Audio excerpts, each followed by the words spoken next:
everyone, Michelle Seidling here with another episode of Food Experience Unplugged. Today we are talking everything gluten-free, why we do it and how we do it. And who better to talk about this with than Jennifer Wiese. Jennifer, welcome to the podcast. This podcast is available on multiple platforms, including YouTube, Apple Podcasts, Spotify, and others. Please be sure to subscribe on your favorite podcast platform to be informed as new episodes become available.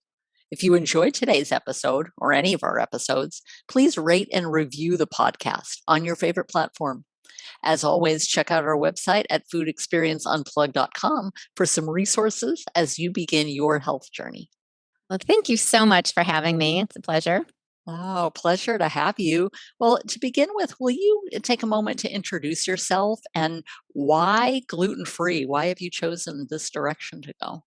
Sure. Well, I'm Jennifer Wiese, and I am the mother of four sons. My husband and I had four sons in a real short amount of time because we kind of got a late start in life and we wanted to make the most of it. So we're the proud parents of four young adult sons, ages 21 through 26.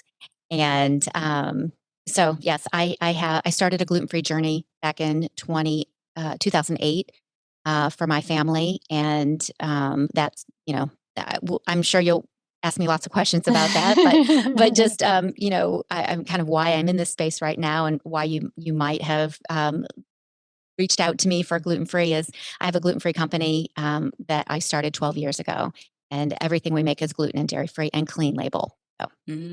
Okay. So why did you decide to go gluten-free and then, of course, direction, personally and then with your business? Of course. So back in 2008, my husband and I went to an autism conference in Vancouver, and we learned about gluten-free there. And if you think back, 2008, there weren't a ton of gluten-free options in mainstream grocery stores or in restaurants. And so, those who were choosing gluten-free or needed by medical diagnosis or other reasons, were pretty much making their own gluten-free food because there weren't a whole ton of options out there. But so we went to the conference. We were looking for ways that we could support our son with his autism diagnosis. And so gluten-free food is where we landed because it was something that seemed realistic and practical to us. Mhm. Okay. So then you kind of, you initially, to help your son, why did you decide to make it into a business? There was a need in the marketplace for not only clean label gluten-free foods, but gluten-free foods that tasted delicious. It just didn't exist. When my husband and I got back from the autism conference, we were so excited about gluten-free and getting started and, tasting everything that was already out there. And we stopped at a specialty grocery on the way home and we bought everything in their little 3-foot section of gluten-free. And all of it went in the trash because it tasted so bad. It had artificial ingredients in it, stabilizers. What said was a cookie tasted like cardboard. And but we didn't let that slow us down because we saw and we believed in some of the impact that it could have for our son. And so I'm always quick to say too, not not a cure by any means. It's definitely not a cure, but just a way to kind of, wrap around and support somebody with good, clean food and looking at food as medicine. And so that was really the approach that we took. And so Mm. why I made it a business was because there weren't great options out there. And I was really having a difficult time. It was difficult. Um, there weren't podcasts and TikTok recipes and, people doing all these super fun, convenient things now as a way to educate people and, help share gluten-free recipes or just, I had a black and white gluten-free cookbook in the beginning. That was it.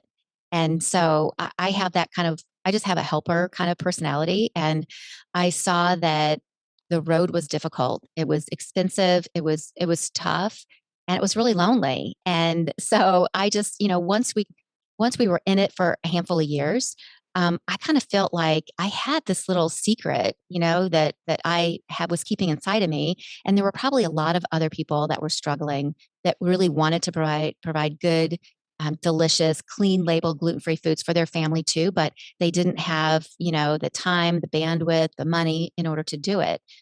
So I did some farmers markets with my mom for a couple winters, and we were so welcomed, and we got such great response that I felt like I couldn't stop there because people met us there every week, and they bought everything we had every week, and so I continued it. I was curious at that point, and I still our boys were young and busy. And my husband had his own business out of town. And so there were a lot. I mean, it was very, very challenging. I mean, it still is, but in the early days, it was challenging mostly from a time constraint. Because I was full time mom and my husband worked out of town, and so and I didn't have family to come and help me during the day and that kind of thing. So in the early days, I contracted with a little bakery in our town, and when they closed and my husband was home and the boys, had done their homework and were ready for bed, we would, change positions and I would go to this little rented bakery and I would bake my orders for the day. And I would do that until like sometimes 2 or 3 o'clock in the morning, depending on how many orders I had. So Wow. the demand was there. And, I just felt like I had something that I could give other people. That is amazing. Really just understanding growing from a personal need and then magnifying those talents. That's fantastic to help so many people. Love that. Well, tell us about gluten-free. Why in your case it started with a medical need with your son. Um, is that typically the reason people go gluten-free or are there other other reasons for that? That's a great question. There are a ton of reasons for people to choose gluten free. There certainly are a lot of people in the world that are living with celiac disease or they have an Mm, allergy to gluten or wheat. And so, that's certainly one reason. But, for the autism community, it, like I said, it is not a cure. It's just one, kind of wraparound thing that people can choose as a lifestyle. And gluten is an inflammatory trigger in your mhm, body, and so is dairy. So often, when people choose a gluten-free diet, they'll also choose a dairy-free diet as well, because the gluten and the dairy act very similar in your body, and they both are inflammatory triggers. So if you kind of the science behind, I'm not a scientist, I'm not a medical mhm. trained professional. I am a mom who wanted the best for my child, and I just dug in and I did the research on my own, and I've learned as I've grown and as I've, raised our family. So but the science behind the gluten free is that if your body is filled with inflammation, it's just not going to work as optimal as if it had less inflammation. So that's just the very basics of it, and that applies to everybody, whether you're on the autism spectrum or not. But the whole idea is that if your body can lessen the inflammation, then all of your pathways, can work more optimally. Your brain works more at an optimal level, and so do all your other bodily functions. So that's really kind of just the very simple um, idea and basis behind a gluten and dairy free diet for those on the autism spectrum. Fantastic. I love that. Just really understanding the why behind it before you plunge in and choose something like that. That's super Right. important. And a lot of kids of all ages that are on the spectrum are super sensitive. They just have really sensitive systems. So, probably a lot, I'm speaking very generally here, but a lot. I mean, I hear a lot of allergy issues, super sensitivity to artificial colorings, sugar, those types of things. So, it just makes sense that if you remove those artificial things and triggers in your diet, and you really look towards a more real whole foods kind of way of eating, Mhm. um, it definitely can have an impact, a positive impact. Absolutely. And I know it's not a cure, but are you noticing a lessening of, any gluten issue symptoms or allergies or anything with your son? Yes. So for our son, what gluten did, one of the things that gluten did for him is kind of it hyped him up. It made him hyper. And we Mm. didn't really realize it until we removed it. And it also affected his sleep and his concentration Okay. and kind of just his general awareness of his surroundings. So those are a lot of major things. And so, like I said, we didn't really realize that gluten had some of those effects until we removed it. And then maybe he would have some goldfish crackers, and we would Mm. realize all of a sudden that, oh my goodness, what what is this child doing? Just really, it was a kind of a hyper trigger for him. So Mm, okay. And that's basically that sugar breakdown that's basically causing that? Is that what's happening? it's part of the sugar, but also is just it's part of the gluten and how it reacts in his system. Okay. And Sure. then there's a lot of intestinal issues as well too that gluten definitely not his friend. So Mm. removing the gluten foods out of his diet was impactful, and just for the internal system as well. Okay. All right. Fantastic. So once you decide, hey, I'm going to go gluten free, where do you start? How do you start? Will you kind of walk us through? Of course. Well, I will share some tips that a professional shared with me, and it was so impactful because it can be very overwhelming, especially Mm, if you have more than one person to feed, and maybe you have a busy family, or you have picky eaters, or maybe the person you're feeding is super thin, and you're afraid that introducing or taking away their favorite foods will cause them to not want to eat, and that would maybe have a negative effect on uh, their energy level and their just general well-being. Um, but so a good place to start. So this advice was to me was to find replacements for favorite foods. So mm, so for my son, his favorite foods were chicken nuggets, chocolate cake, pizza, and chocolate chip cookies. So those were the things that I started with first because he was young, and he, I didn't want him to feel deprived. I didn't want him to feel like he was being punished. I didn't want to have those negative, connotations around food, especially new food. So I just made it my charge to substitute those favorite foods first. That's where we started. mhm. Okay. And so with the gluten free, did you find, or in the case, I guess, with your business, create substitutes, or is this something that people can do at home as well? Absolutely can do both. Now, it's so much easier now that there's so many really, really great gluten-free choices in the marketplace that are either ready to take home and warm up and eat, already prepared, or they're in a mix that you just have to maybe add a few ingredients and you can make it at home. Or so many restaurants, offer really great choices as well, and so do a lot of the food delivery. I mean, the majority of like HelloFresh or any of those other food delivery, meal delivery services will Sure. have a gluten-free option, which is really, super convenient. So, yeah, just really just depends how comfortable you are in the kitchen and or how much energy you want to put into it. Mm. Okay. Now, on a personal level, do you do some at home stuff as well as buying or using your own brands of things? Yeah, I do a variety. I definitely Okay. do a variety. I like being in the gluten free business. I like to know what else is out there and how it tastes. And so I do buy, I do shop in the groceries and online. And every once in a while, we will subscribe to a meal delivery service. Just so sometimes it's nice to have a break too. I get in Mm, food ruts. I sometimes have a hard time coming up with new things. And I feel like I need to mix it up a little bit. And mhm. so that's a nice way to do it, even just maybe 1 or 2 days a week, Okay. just for a little bit of a variety. Mm. Good point. That kind of gives you a little, so you're not just eating the same one or two foods every day. Yes, I can do that, but my family can't. So I'm always looking for variety, and there's so many great resources out there.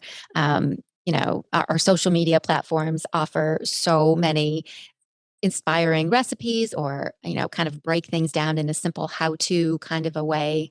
And we put a lot of that on our social media channels as well too, because people want that and they need it. I mean, until you get to a point where you don't really need to read a recipe anymore to make the food that you want to eat, you need to have good resources, and inspiration and education.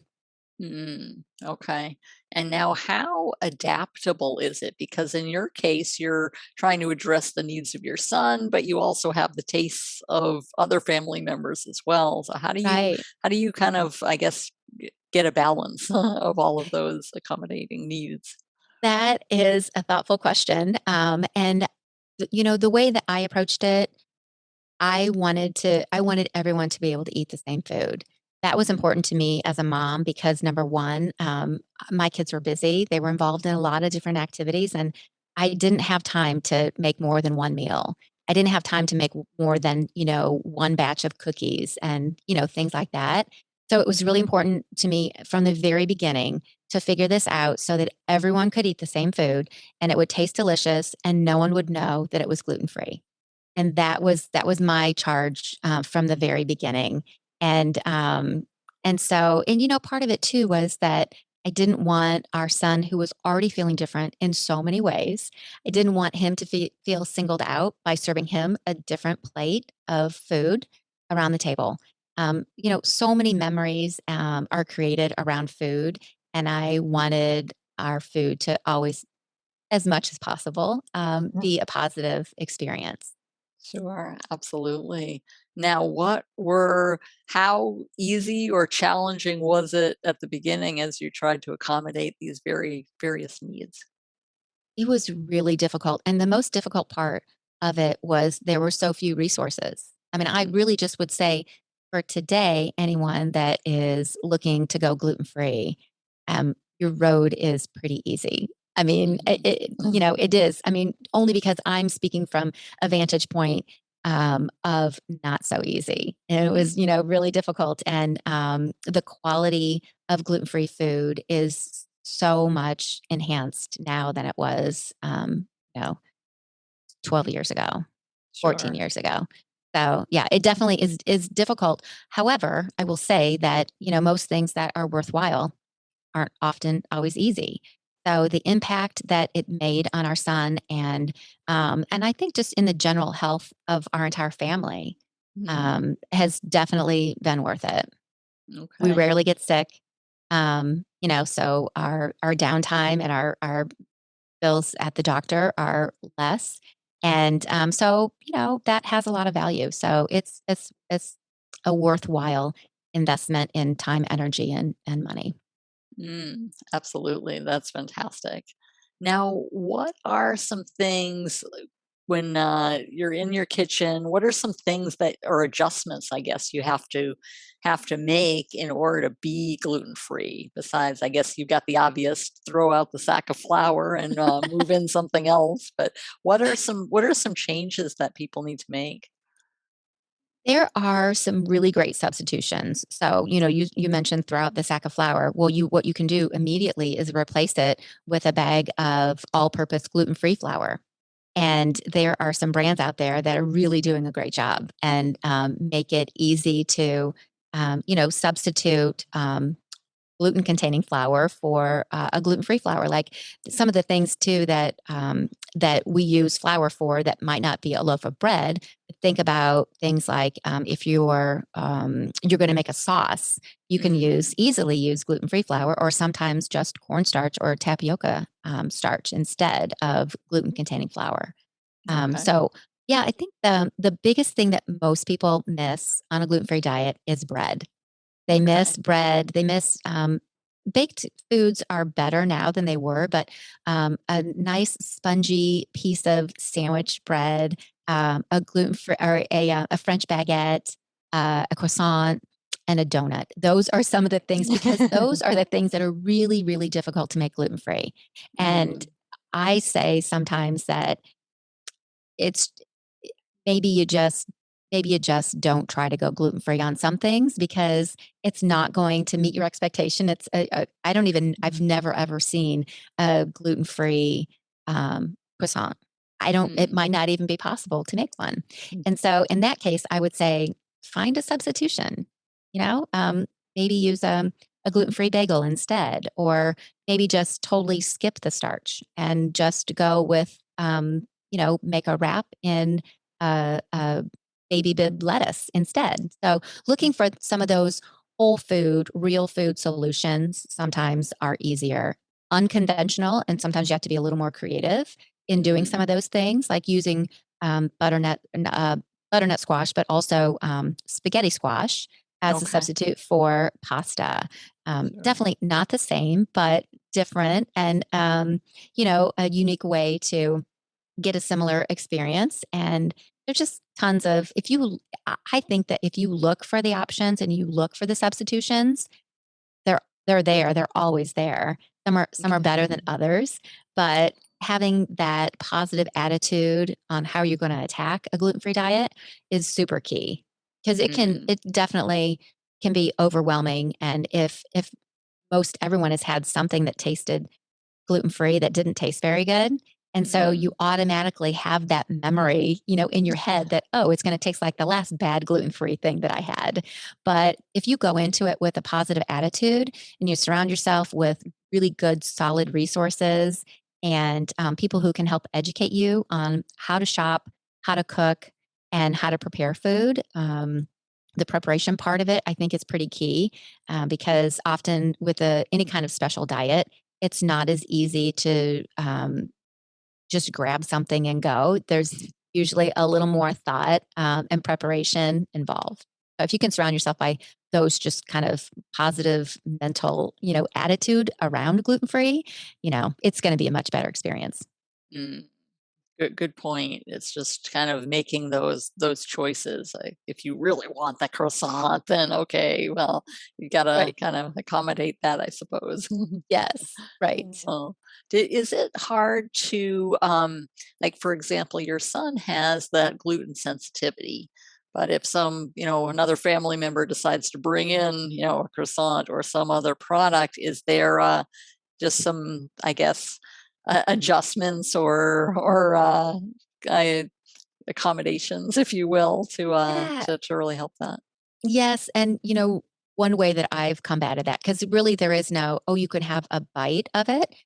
That's not how gluten-free works. It's pretty much True. it's either all or nothing. So you Mm, either, have the whole croissant or you don't have any of it. And I mean, if gluten-free is an allergy or celiac disease or those things that are much more medically driven than a choice to be gluten-free because it makes you feel better. Those are different. Um, of course. but if it's a medical, I just lost my train of thought. I'm so sorry. Mhm. Oh gosh. Oh, it just basically bringing in gluten-free or bringing in a gluten product Thank you. instead, how does that affect, I guess, really, is it like, bringing in peanuts into a home with peanut allergies? Is it just a no-no that you need to, accept and move on with? It is. It's going to happen, and people don't do it intentionally, but it definitely is gonna happen. One of the things that I wanted to mention that I try to do, because that does happen, is I try to always keep something in my freezer that I can pull out. Mm, Maybe it's, maybe it's already frozen baked cookies that just need warmed up or something like that. So, okay. thinking about just having a backup, if in case that does happen, that definitely helps. Okay, of course. Now, what are some of your speak you mentioned resources a little few minutes ago. What are some of your favorite resources? What are your go-tos for all of this, everything gluten-free here? I have many. And they change too. So one of them that I have followed for years is gluten-free on a shoestring. And so she was one of the early bloggers on gluten-free, and I just started following her, and now she has a cookbook, and she just has really blossomed, and she really has she's served a need in the gluten-free community for delicious, simple ingredient foods that you don't need a culinary degree to be able to follow the recipe. So definitely speaks to the mainstream American, I would say that doesn't have a culinary degree and just really just wants to make good, delicious food. And so I follow her, and I'm relatively new on TikTok, but there's so many great recipe creators and content creators that I kind of just scroll through, and I just see what looks good and who's using quality ingredients that I like to use for my family. Okay. And yeah, so the other thing too is finding somebody in the gluten free community that that you can trust, that um, that you can connect with in that way is often nice, just to have somebody to bounce ideas off of, or really just to learn from. And connecting with somebody, if you're new in gluten free, finding somebody that is a few steps ahead of you, that maybe has been doing it for a while, that can give you suggestions on what are the great brands of gluten-free pasta that I should look for? Who makes a great gluten-free pizza? Who does the best all-purpose gluten-free flour? Those kind of things Hmm. are definitely very helpful and impactful. And once you find those connections, they're golden, and it's a really tight knit community. Anytime you there's anything special related to food, whatever kind of special dietary way you might be needing or wanting to eat, it usually involves a pretty tight knit community, because we all know how difficult and what the challenges are, and we all want to make things easier for each other and share what we've learned, and what works for our family, in hopes that it might help create or provide a solution for somebody else. So Absolutely, good point. Just kind of doing your own research, essentially, which is super important. it is just a simple Google search, on gluten free donut recipes, or how do I make gluten free fried chicken? Um, you'll find tons of options. And usually, what strikes me is if either the ingredients or the ingredient list is short. I like to use not a ton of ingredients. I like to keep things pretty simple. So, and then I, like the instructions to be relatively simple. I probably want it to be pretty quick to put together. So those are some of the things that you can pick up on really very quickly and very easily when you're scrolling through a Google search, or on something on Instagram or any of our other social media channels. Sure, absolutely. Now, how do you make the changes, because gluten isn't necessarily just in breads or pastas, things like that. So Sometimes right. they put gluten in a lot of foods that you wouldn't expect there to be gluten in. So how do you make those necessary changes for your family, as well as for in your business? There's substitutions for just about everything, but you would be shocked at where you'll find sources of gluten.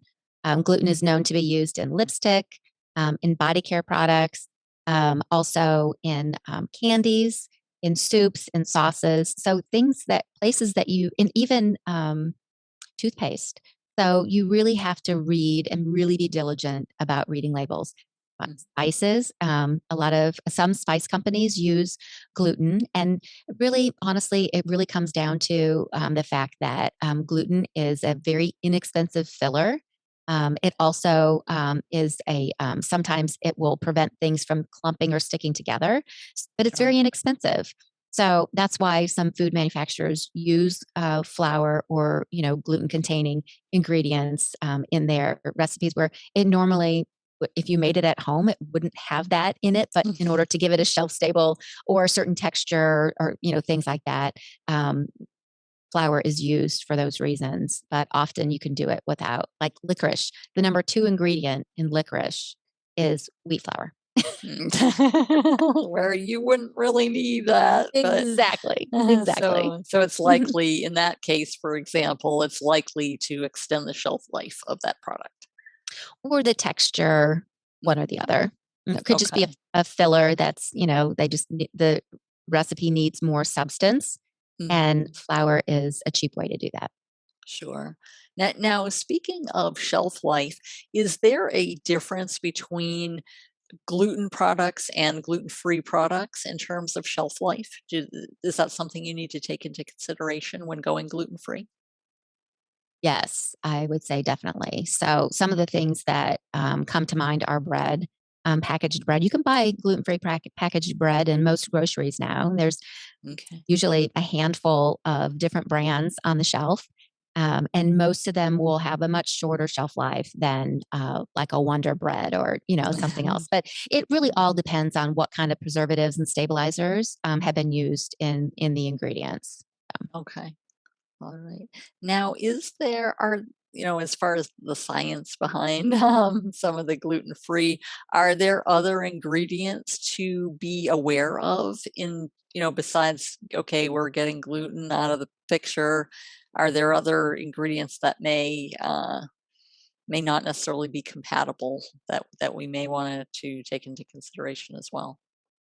Well, the ones that I'm thinking of are not necessarily gluten related, but maybe more artificial related. Okay. Artificial flavorings, artificial colorings, those types of things. I typically look for not using those. So it's kind of Sure. a reverse conversation, right? But looking to like when I'm looking to uh, um, remove gluten, I'm also looking at how can I just generally clean up my diet? What Okay. are the kind of things could I be looking at that would just give me that one step closer to a real food way of eating? Mm, So, whether it's there's stabilizers, chemicals, I kind of follow the practice that if I can't read it and I don't know where it came from and it's on my mm, packaged food, I probably don't wanna eat it. mm, So, that's just, one little simple thing, and, when our boys were little and I would take them to the grocery, that was always my rule. If they could read, once they were reading age, if they could read it to me and they could tell me where it came from, then you could put it in the cart. But if they couldn't and they mm. had and clearly it was made in a lab somewhere, whatever that ingredient was that was, 20 letters long, then they pretty much knew it couldn't go in the shopping cart. Sure. So it sounds like, in addition to gluten-free, it's just a good bridge or introduction to clean eating in general. It is. It is, for sure. Fantastic. Well, Jennifer, how can people get in contact with you? Oh, sure. So, you can reach out to me on, I'll just give you my email. You can email me at Jennifer at beefreewarrior.com. That's BEEFREE warrior.com. Our company also is on Instagram and Facebook. You can find me on LinkedIn at Jennifer Wiese. Yeah, so LinkedIn, or I'm sorry, Instagram, Be Free Gluten Free. On Facebook, Be Free GF. Okay, Yeah. fantastic. We will include all of those things in the show notes. And as we wrap up, Jennifer, any last thoughts or words of wisdom for those beginning this whole gluten-free journey? Well, I would say just stay positive and don't expect to be perfect every time you make a gluten free meal, right? Or you make a gluten free choice. Just, I would say, have grace with yourself and allow yourself to enter the gluten free journey just one bite at a time. And if you make one improvement, if you make one good gluten free choice, in a day or in a week, well, pat yourself on the back because that's progress and that's a step in the right direction. And then I would just say to find a good gluten free resource that you like, that you trust, that makes you feel empowered and, allows you to help you make good gluten free choices. And we have that on our social media as well. And there's lots of others out there as well, too. But find somebody who can, come alongside of you and be your cheerleader and your support system. Fantastic. Thank you so much, Jennifer, for being here today and for all you're doing in the gluten-free community. Oh, well, thank you. It was fun talking with you today. Thanks for having me. Hey everyone, Michelle Seidling here at Food Experience Unplugged. Are you enjoying the Food Experience Unplugged podcast and are ready to ramp it up a level? Then it's time to go premium. With a premium podcast membership, in addition to all the great podcast episodes you know and love, you'll receive additional bonus content and exclusive interviews from many of our podcast guests. You'll receive a live Q&A access each month where I'll address questions pertaining to holistic health and how you can start your journey. You'll also receive weekly shorter video clips with information on tips, tricks, and strategies to get started, to build consistent habits, and to take charge of your health. Go premium today. I'll see you there.